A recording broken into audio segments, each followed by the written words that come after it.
এই রেকিন সিটি ধ্বংসস্তূপে পরিণত হয়েছে। মা যখন কান্না করে তখন পানির পরিবর্তে মানুষের চোখ দিয়ে রক্ত ঝরতে থাকে। জুম্বি ভাইরাস মাছ থেকে শুরু করে সকল প্রাণীর মধ্যে ছড়িয়ে পড়েছিল।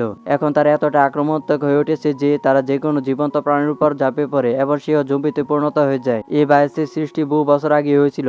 সেই দিনগুলোতে শুরুতে ক্লিয়ার এবং তার ভাইকে দেখানো হয়েছে, যারা কিনা রেকিন সিটির একটি এতিমখানায় থাকতেন। এতিমখানায় একজন উদ্ধত মহিলা ছিলেন, যিনি প্রতি রাতে ক্লিয়ারের কাছে হাজির হতেন। ক্লিয়ার যখন তার ভাইকে এই কথাটি জানলেন, তখন তিনি এটি কেবল একটি কল্পনা বলে উড়িয়ে দেন। ধীরে ধীরে ক্লিয়ার লিসার সাথে বন্ধুত্ব গড়ে তোলেন। একদিন ক্লিয়ার লিসাকে জিজ্ঞাসা করেন, তোমার বাড়ি কোথায়? লিসা উত্তর দিলেন, আমার বাড়ি এখানে। ঠিক তখনই ডক্টর হুইলিয়াম এসে ক্লিয়ারকে জিজ্ঞাসা করলেন, এত রাতে তুমি এখনো কি করছো? ক্লিয়ার হতবাক হয়ে যায়। তারপর তার ভাই তার প্রতিরক্ষা এসে বললেন, ক্লিয়ারের ঘুমের মধ্যে হাঁটার অভ্যাস তৈরি হয়েছে। ডাক্তার হুইলিয়াম বুঝতে পারে যে ক্রিস মিথ্যা কথা বলছে, কিন্তু তিনি এখনো তার বোনকে রক্ষা করার জন্য তাকে প্রশংসা করেন। বর্তমানে ক্লিয়ার দুঃস্বপ্ন দেখে চিৎকার করে জেগে ওঠে। স্বপ্নে সে আবারও লিসাকে দেখে।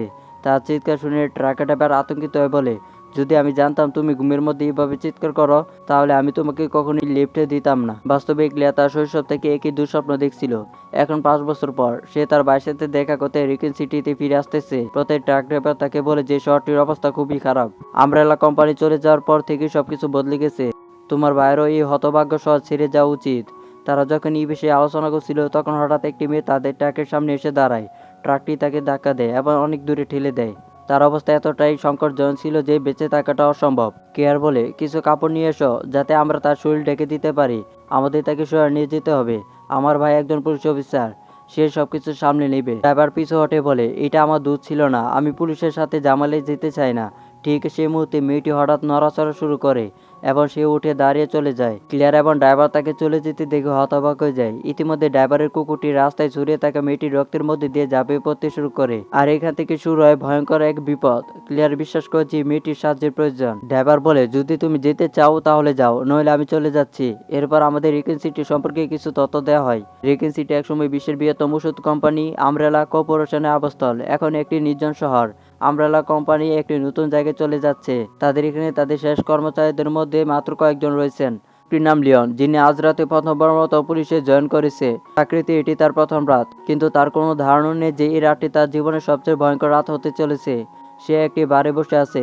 সে যখন ব্যান্ডারের সাথে কথা বলছে, তখন সে লক্ষ্য করে যে তার চোখ দিয়ে রক্ত ঝরছে। ব্যান্ডার ফিসফিস করে বলে, এটা 2 সপ্তাহ ধরে হচ্ছে, কিন্তু আমি এখনো কোনো ডাক্তারের কাছে যাইনি। হঠাৎ একটা জোরে শব্দ হয়, যেন জানালে কিছু একটা আঘাত করছে। একটা কাক প্রচণ্ড জোরে জানালায় আঘাত করতেছিল। তার অবস্থা খুবই করুণ। এদিকে ট্রাক চালক কেয়ারকে তার গন্তব্যে নামিয়ে দিয়ে ফিরছিলেন। তিনি তার কুকুরটিকে লক্ষ্য করলেন। ড্রাইভার সবকিছু বোঝার আগে কুকুরটি হঠাৎ তাকে কামড় দিল। কেয়ার তার বাইরের বাড়িতে পৌঁছে গেল, কিন্তু দরজায় ধাক্কা দেওয়ার পরেও কোনো সাড়া পাওয়া যাচ্ছিল না। পরিশেষে সে তালা ভাঙার সিদ্ধান্ত নিল, কিন্তু প্রতিবেশীরা ক্রমাগত তাকে দেখছিল। দুইজনে অসুস্থ দেখাচ্ছিল। তারা চলে যাওয়ার সাথে সাথে ক্লিয়ার তালা ভেঙে ভিতরে ঢুকে। ভিতরে সে তার বাইকে ডক্টর হুইলিয়ামের সাথে দেখানো একটি ছবির ফ্রেমে দেখতে পেল। ইতিমধ্যে ক্রিস এসে পৌঁছালো। তার বোনকে দেখে সে তাকে ঠাট্টা করে বলল, যখন তুমি আমাকে ছেড়ে চলে গিয়েছিলে, তখন ডক্টর হুইলিয়াম আমার যত্ন নিয়েছিল। তাই এই ছবিটি নিয়ে মন খারাপ করার কোনো দরকার নেই। তিনি আমার কাছে বাবা চেয়ে অনেক বেশি।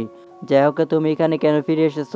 ক্লিয়ার সবকিছুর জন্য ক্ষমা চেয়ে বলে, আমি তোমাকে বাঁচাতে এসেছি। তারপর সে তার বন্ধু বেনের একটি ভিডিও চালায়, যা ব্রেন একটি চ্যাট রুমে শেয়ার করে। ভিডিওতে বেন ব্যাখ্যা করে যে বহু বছর ধরে পুরো শহর ধীরে ধীরে বিষাক্ত হয়ে উঠেছে। সবকিছু জলের জন্য। জল বিষাক্ত হয়ে গেছে। এই কারণে এখানকার মানুষ, প্রাণী এবং অন্যান্য প্রাণী অসুস্থ হয়ে পড়েছে।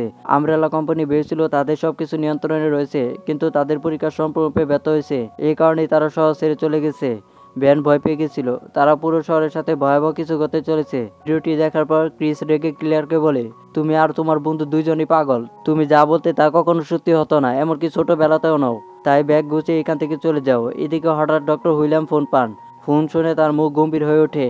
পরের মুহূর্তে সে তার স্ত্রী এবং মেয়েকে বলে, তোমাদের প্রয়োজনীয় জিনিসপত্র সংগ্রহ করো, আমাদের অবিলম্বে শহর থেকে চলে যেতে হবে। লাউড স্পিকারে একটি ঘোষণা বেজে ওঠে, সকল নাগরিক তোমাদের ঘরের ভিতরে থাকো, তোমাদের নিরাপত্তার জন্য এটা অপরিহার্য।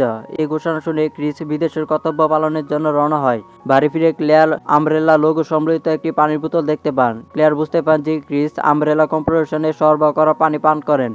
সম্ভবত সেই কারণে বিষ তার উপর প্রয়োগ ফেলেনি। হঠাৎ তাদের প্রতিবেশী ছেলে এসে একটি টেবিলের নিচে লুকে থাকে। সে তার মাকে ভয় পেয়ে বাড়ি থেকে পালিয়ে গিয়েছিল। ক্লিয়ার কিছু বুঝতে পারার আগেই ছেলেটির মা কাছে জানালা ভেঙে ক্লিয়ার উপর আক্রমণ শুরু করে। ক্লিয়ার তার হাত থেকে মুক্ত হতে সক্ষম হয় এবং ক্রিসের বাইক নিয়ে পালিয়ে যায়। ইতিমধ্যে পুলিশ স্টেশনে আমরা চিফ ব্র্যান আইসকে কিছুটা বিচলিত দেখতে পাই।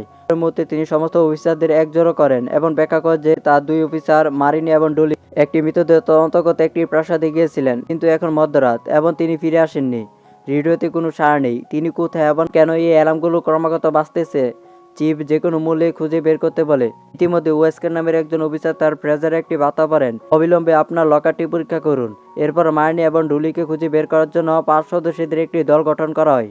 রিচার্ড, জিল, ওয়েস্কার, ক্রিস এবং বিকাশ যাওয়ার আগে ওয়েস্কার তার লকারটি পরীক্ষা করে, যেখানে একটি ডিভাইস রয়েছে যা একটি বার্তা পেয়েছে যে আজ সকাল 6টায় রেকে সিটি সম্পূর্ণ ধ্বংস হয়ে যাবে।